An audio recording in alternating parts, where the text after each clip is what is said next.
Primeiro-Ministro Kairala Sanana Guzmão halau encontro coordenação com o Presidente do Parlamento Nacional, Maria Fernanda Lei, onde discute com a ratificação adesão da Organização Mundial do Comércio, no mos alteração da lei CAC. Encontro entre o Presidente do Parlamento Nacional, Maria Fernanda Lei, e o Primeiro-Ministro Kairala Sanana Guzmão, halau e a terça-feira, e o Gabinete Fronteira Marítima Palácio do Governo de Lei.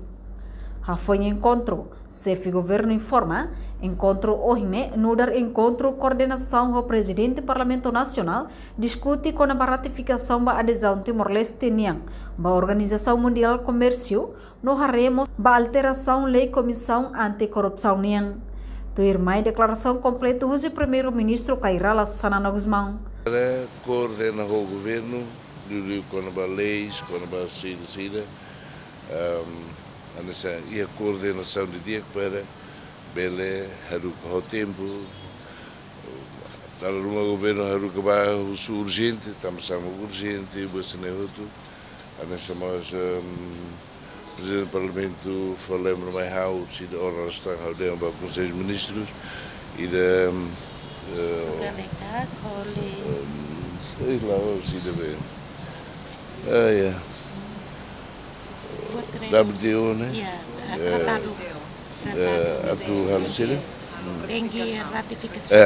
Tem ratificação. Ao dia Haruka, sinal, agora nós vamos ao governo para Haruka, Lalais, para ratificatia, nem coordenação. Coordenação, quando vai sair da marca e o governo e o parlamento sinto da rumah Haruka Lalais é urgente, nós estamos sabendo que é urgente. A discussão, né? Discussão quando há leis, quando há cooperação, coordenação entre governo e parlamento. Reportagem Fifania de Carvalho, Televisão Timor Post. Janela Informação ba Emogoto. Atua tem informação atual dia Clio, que tá haluha. Hanehan botão subscribe, like. Halo comentário no Fahia Tutang ba media sosial hotu.